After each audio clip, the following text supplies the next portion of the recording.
Porque, nesse momento, a gente continua falando de economia. O PIB, o Produto Interno Bruto do país, teve uma alta de 0,4% no terceiro trimestre, segundo os dados divulgados hoje pelo IBGE. Os setores de serviços e indústria foram os responsáveis pelo resultado positivo. Para falar sobre esse assunto e muitos outros, a gente convidou o ex-ministro da Fazenda e ex-presidente do Banco Central, Henrique Meirelles, que se junta a nós agora. Ministro, muito obrigada por aceitar nosso convite, seja muito bem-vindo. Ministro, a gente trouxe ainda agora um bastidor aí da Basília Rodrigues dizendo que, através do vice-presidente Geraldo Alckmin, que o presidente Lula não está com pressa de divulgar esse nome. Mas o mercado deseja esse nome, pessoas desejam esse nome agora nesse momento. O senhor acha que o time está adequado, ministro? Olha, é difícil definir qual é o time adequado, né? O presidente Lula, em 2002, quando assumiu pela primeira vez, ele de fato divulgou os nomes em dezembro, né?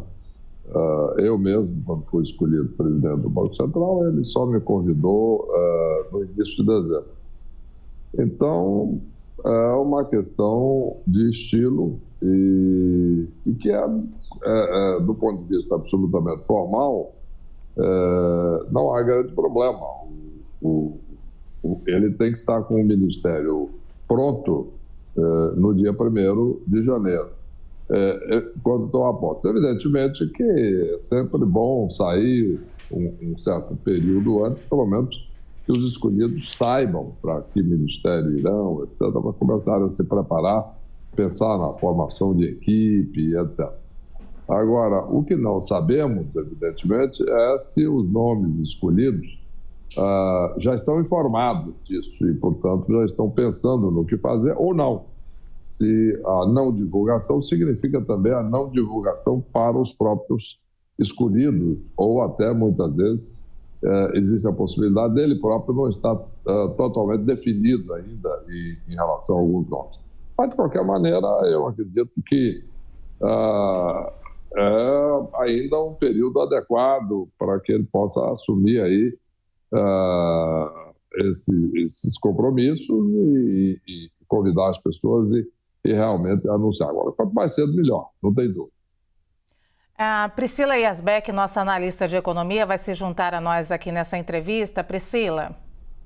Eu queria colocar na roda um assunto em destaque na economia, que é justamente a PEC da transição e também as articulações do Centrão para conseguir desbloquear o orçamento secreto. A minha pergunta é, no meio das discussões sobre PEC, o Congresso já disse que deve segurar os gastos, que deve trabalhar para desidratar a PEC e também já disse que deve trabalhar para que o prazo que o Bolsa Família vai ficar fora do teto seja menor.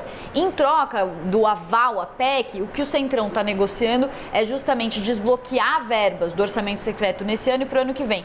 Como que ficam as nossas contas públicas com o orçamento secreto ganhando poder sobre as contas, sendo que a gente está com um esforço tão grande para controlar gastos, uma discussão tão importante sobre sustentabilidade das contas públicas?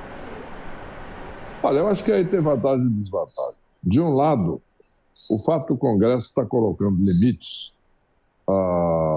exatamente nos valores da PEC negociando, ele está exercendo a sua função, uma função adequada para um Congresso, né? É normal que um governo que está entrando com uma série de compromissos eleitorais queira uma licença para gastar e é saudável e normal que o Congresso coloque limites disso, não só limites em termos de valor, né? Mas também limites de tempo, para que isso possa ser discutido com o Congresso e, em consequência, discutido pela sociedade, por vocês, por toda a imprensa, etc., de maneira que a população participe dessa discussão, ao invés de simplesmente aprovar o número e todo mundo esquece, só que esse número todo ano passa a ser repetido. Então, na medida que vá a evolução da dívida pública, vai acontecendo e o próprio efeito na economia do aumento dos gastos, de um lado positivo, de outro lado negativo, positivo no sentido que o gasto público tem um incentivo direto atividade econômica. Do ponto de vista negativo, o aumento da dívida, o aumento do risco, e aí, eventualmente, aumento de juros, etc. Então, na medida em que esses dois fatores vão caminhando e os efeitos vão ficando claros, então é importante que haja de novo uma discussão a esse respeito. Portanto, nesse aspecto é extremamente positiva a discussão e as colocações feitas pelo Congresso. O problema do orçamento secreto, aí já é uma outra questão paralela que eu acredito que, de fato, não é uma medida positiva. Eu entendo a questão dos parlamentares, de querer ter essa liberdade, mas eu acho que o secreto não é exatamente sintonizado com um país ou uma sociedade democrática. Quer dizer, a população, da mesma maneira que tem que participar, saber da discussão do que o governo vai expandir de gastos a cada ano, é importante também que tenha transparência e que saiba exatamente para onde estão sendo destinadas as emendas parlamentares, etc. É um princípio saudável da transparência e da democracia. Ministro, eu vou lhe pedir, com toda a gentileza, um pouquinho mais de concisão nas suas respostas, porque nós estamos aqui com uma filinha de analistas querendo perguntar. Já vou colocar aqui, o próximo da fila é Gustavo Uribe. Uribe. Ministro, o presidente eleito, Luiz Inácio Lula da Silva, prometeu a revogação do teto de gastos, uma proposta que acabou sendo colocada de pé pelo senhor quando era ministro da Fazenda. Uma proposta que está sendo analisada é a criação de uma meta do endividamento público. Mas nós já vimos que temos uma meta, por exemplo, de inflação, que nem sempre é cumprida, nem sempre está no centro da meta. O senhor acha que uma meta para endividamento público seria suficiente para que as contas públicas não saiam do controle, ou é necessária uma medida um pouco mais restritiva e enérgica? Eu acho que a meta da dívida ela é inviável na prática e, se for colocada, nós vamos saber disso com o correr do tempo, porque a dívida é influenciada pela taxa de juros não é a taxa de juros do Banco Central só, é a taxa de juros paga pelo Tesouro Nacional no mercado. E o governo não controla essa taxa. Então, vamos supor, num determinado momento, aumenta a insegurança por alguma medida, ambiente nacional e internacional, a taxa de juros sobe, estoura o teto. O governo vai fazer o quê? Vai dizer que não vai pagar os juros? Então, o governo tem que estabelecer meta, tem que estabelecer objetivos sobre o que ele controla. E o que ele controla é despesa. Então, qualquer medida de teto, etc., seja o atual, seja com pequenas mudanças, tem que ser feito sob despesas e não sob dívida. A Basília Rodrigues também está aqui querendo fazer uma pergunta. Basília. Oi, ministro, tudo bem? Obrigada pela entrevista. Tudo bem. O senhor vê algum erro aí no cálculo político, algum erro na estratégia política de tramitação da PEC que viabiliza o Auxílio Brasil e por isso a gente está vendo uma demora para o Congresso assimilar essa proposta e até finalmente aprovar? Afinal de contas, já estamos em dezembro. O senhor acha que houve um erro estratégico do governo eleito ao colocar essa proposta aí já na mesa de início, mas sendo criticado por falta de interlocução, indo atrás de PEC, não medida provisória? É isso. O senhor acha que a economia pode acabar se frustrando pelo erro político já agora na fase de transição em relação a essa PEC? Eu acho que o problema maior aí não é um erro político de negociação. Acho que o problema maior é o próprio conceito de uma expansão de gastos dessa magnitude no primeiro ano de governo, quando nós já estamos com um orçamento público muito pressionado.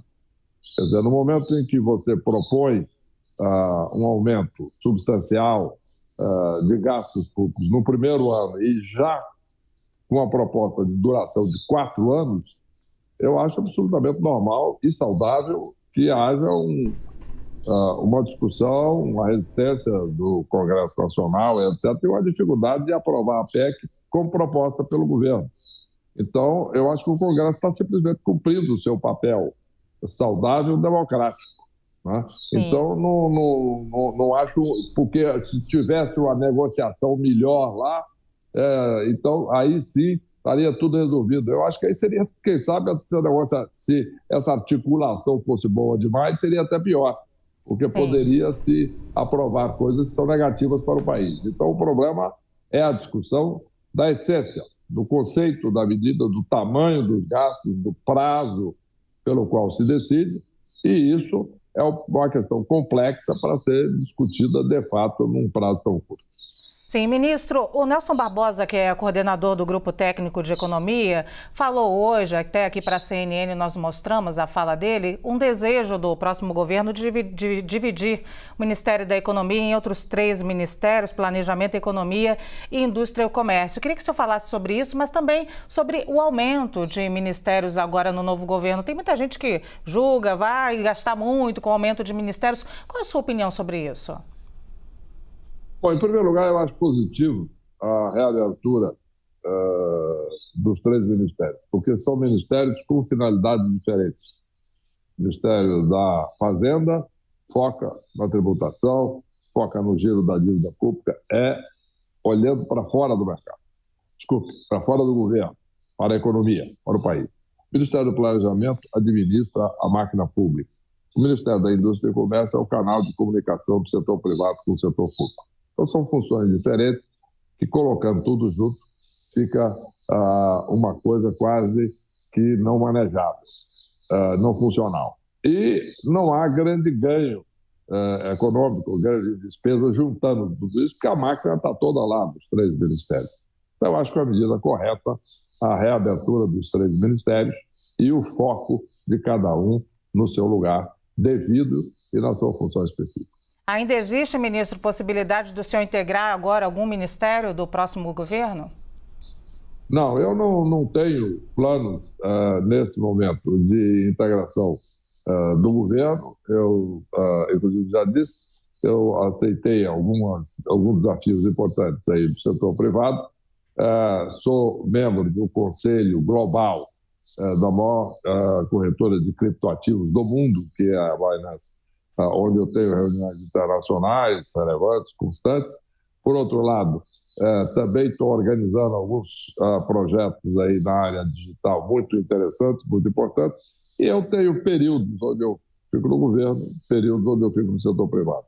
Eu passei a maior parte da minha carreira no setor privado, 8 anos no Banco Central, voltei 5 anos no setor privado, mais depois 5 anos de governo, entre Ministério da Fazenda e Economia de São Paulo, e agora é o meu momento, de novo, de estar no setor privado. Mas estou colaborando aqui, colaborando com opiniões, colaboro com o país, sempre que necessário, mas não no momento, a minha intenção ocupar cargos nesse governo. Muito obrigada, então. Nós conversamos com o ex-ministro da Fazenda, ex-presidente do Banco Central e muitas outras coisas, como ele mesmo disse agora. Ministro Henrique Meirelles, muito obrigada. Boa tarde. Obrigado a vocês. Bom trabalho. Boa tarde.